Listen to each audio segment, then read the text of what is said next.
Man, I really need to put air in my tires. Well, to be honest with you, I need to go ahead and get on my winter setup, but this has been kind of a warm November. Also, I got the new FSD update last night, literally while I was sleeping, 12.5.6.3, which if you look at the release notes, doesn't look like anything is new, but when I first got in the car, I had a pop-up that was, it has new driver profiles for autopilot. So if we head into autopilot, you'll see here, I think chill and standard have always been there, but now we have hurry. So I'm actually gonna go ahead and put it on hurry. And this max speed offset is new. It recommended that I keep it at 40, so I just put it at 40. Apparently this fixes the weird speed issues that FSD experiences. But this is not an FSD video. This video is more so why owning a Tesla has just ruined me. Every time I'm forced to drive a gas car nowadays, it's like swapping out an iPhone for a Razr, or maybe not a Razr because Razrs are pretty cool, but some other non-smartphone. And engage. Oh wow, look at that.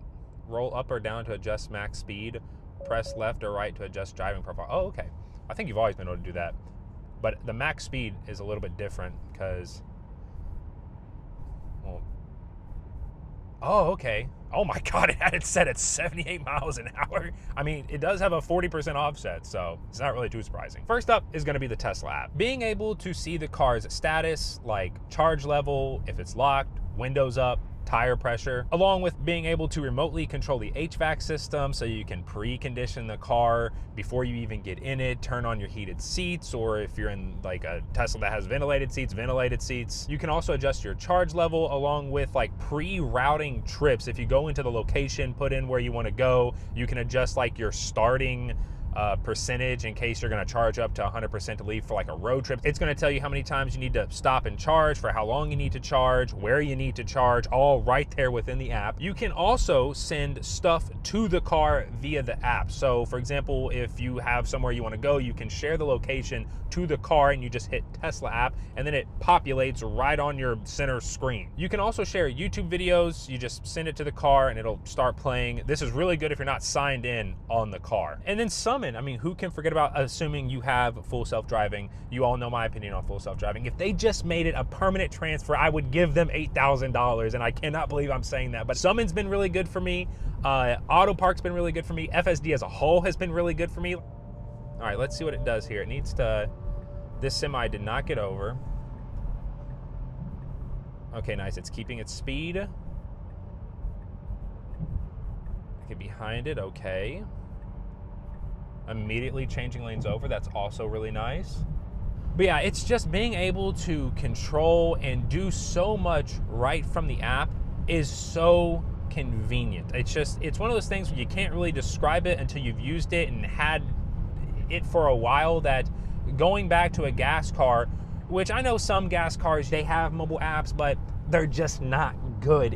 It's not good, which actually leads us into the second thing, software updates. My car is still getting all the software updates that the 2025s get, and it's the same with the 23s and even the 22s. Like the 22 I had before this, software pretty much is the same, and that's just because Tesla is really good with keeping the cars up to date. Like when you buy a car, you know that, assuming you're not buying a super old one, that you are going to get all the new fancy updates for at least the next few years. Whereas when you buy a gas car, while yes, you can take it into like the service for them to update things, they normally don't push the updates that are on the new cars. It's normally, if you're going in to update something, it's because there's like a bug in your software or whatever it might be. But normally when you buy a gas car, your software is just frozen in time. For example, when I bought this car, I had to wobble the wheel every 15, 20 seconds while it was on autopilot.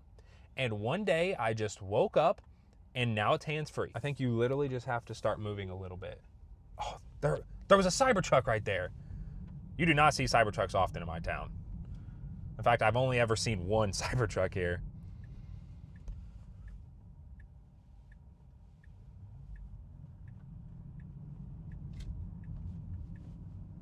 Third is going to be software and just the UI in general. Wait, no, it's a gloss black one, not a matte black one.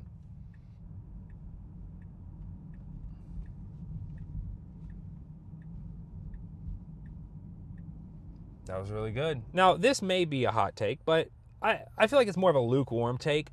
You don't need Apple CarPlay on this car. Would it still be nice to have the option? Yes, but you don't need it. It's not a deal breaker like it is with every other car out there because the software is just so bad on those cars. Also, this car is pretty much fully customizable via the settings. Light and dark modes for the screen, nav volume, handling and acceleration, all the autopilot and FSD settings. I know that other automotive manufacturers have settings that you can change in their cars. It's normally like 3 or 4 settings and it's super clunky to change. This one, it's just push one button, and then you got all these different settings that you can adjust, mess around with. And I know for gas cars, you really don't need to know where all the gas stations are because there's gas stations on literally every corner. Like right now, just here, I can see literally two gas stations. But this car will show you where all the charging stations are, and it won't just show you the charging stations, it'll show you the speeds of the charging stations, if there's a wait time, how many cars are en route,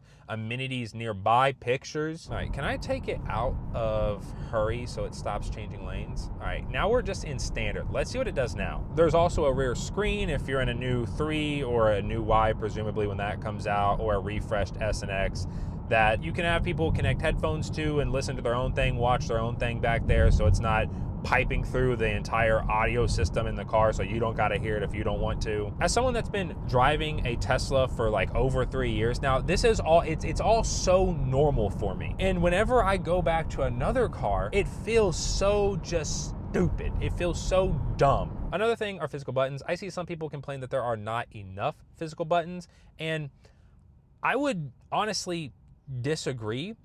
I think that the amount of physical buttons they have in the car is perfect. Like I don't, there is nothing else that I would want a physical button for. I would like for my steering wheel buttons to be physical buttons, but that's kind of a different topic. I don't like them being capacitive, and the fact that they can time out if your finger's just sitting on them for too long.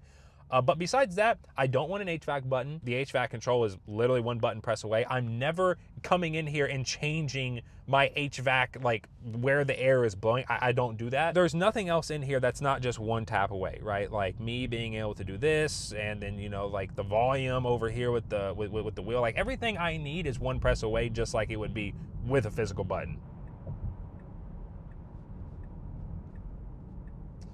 To be honest with you, I think the car is a little bit smoother on standard.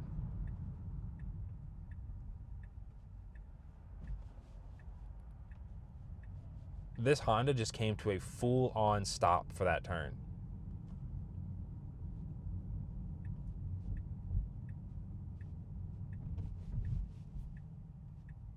Yeah, it's definitely not as hard on the brakes in standard. In hurry, it slammed on its brakes like multiple times in just the few minutes that I had it on.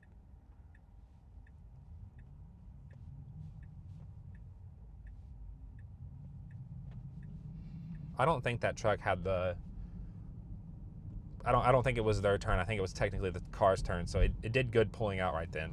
I saw someone comment about they really like auto park, it's just too slow. I definitely agree. Like, I'm not actually using auto park in real life situations. Not to say it's not good, it's just not fast enough. Like, I'm still faster parking the car on my own, and I always back in everywhere. If you don't know, you should just back in everywhere with these cars. You'll never curb your wheels because you have cameras that can see your wheels. So assume eventually it will get to be as fast as what I can park. Next up is storage space. And I know that gas cars can have good storage space, assuming you get one that's big enough. I'm mainly referring to the center console area because there's no gearbox or shifter. You also got a front trunk and a sub trunk. Every Tesla has great storage space for how big the cars actually are. You also can't forget about the performance. On screen now is a list of cars with a similar 0 to 60 of the one that I'm in right now, and this is a refreshed Model 3 performance. Yes, you are seeing that right. That says Lamborghini. That says Ferrari. These are cars that cost what a house costs. And I paid $60,000 after tax for this car. You know what? I'm actually going to see if the car will do this, because this is actually kind of a interesting intersection, because the people to the right have stop signs. The people coming in from the left don't. So now this guy can go.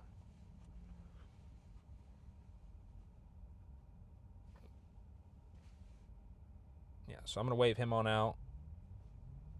And the car sees that he goes, so now it knows that it's okay. Yeah, that was good. Name me another car with this amount of performance for this price that is also 4 doors, all-wheel drive, great in the winter, has fantastic traction control, plenty of room for kids, is super cheap because it's electric. You can't unless it's another EV. And unless it's a Rivian, then you also don't have a good app or good software. And it's not just down low performance, top end performance, assuming that you're in a refreshed S and X, even if it's not a Plaid, like even the long ranges have good top end performance. Or if you're in a new Model 3 performance, also has good top end performance. It's not just down low anymore. These cars are getting good at top end speeds. And finally, to no one's surprise, if you've watched the channel before, home charging. I've made tons of videos on home charging that you can check out. But when I tell you I don't think about charging ever, I mean it. It makes owning an EV versus a gas car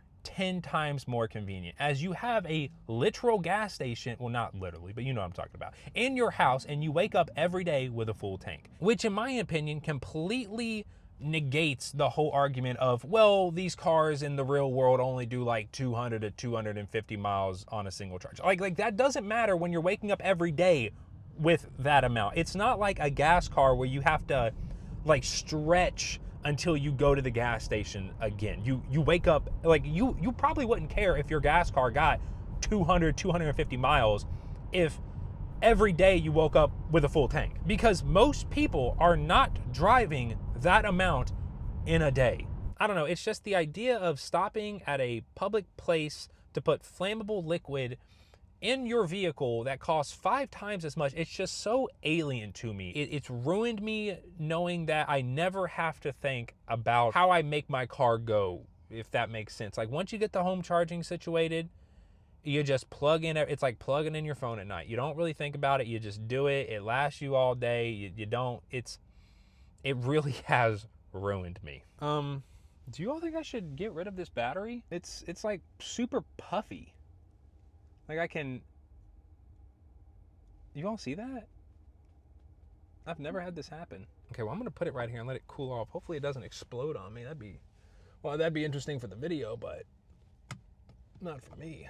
And there are other things that I'm more than likely forgetting about. Like the fact that the car has been driving itself throughout the entirety of this pretty much. Like it takes so much stress off of driving. And even if you don't have FSD, normal autopilot takes stress off of just highway driving, which is where driving can really be fatiguing, is during long stretches and road trips and stuff like that.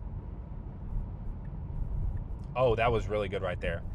It saw that there was a bunch of traffic kind of backed up right here. It saw the light was green, switched over. It didn't come up behind them, slam on its brakes, and then try to change lanes. It just, that was really good. If you're anything like me, the thought of buying a Tesla or just an EV in general, it wasn't scary, but it was more so like, am I making the right choice? Am I going to regret this? Now, when people ask me like my overall thoughts on like do I like my car, and if it was the right choice, like if it works for me, I can't even put into words how much it works for me and just how much more convenient it is. And half the time I forget about all the conveniences and just how nice owning this car is versus pretty much any other gas car until I have to go and drive a gas car. But yeah, that's how owning a Tesla has ruined me. If you all are new around here and you want to see more Tesla related stuff in your YouTube feed, then feel free to subscribe, and I will see you all in the next one. Peace.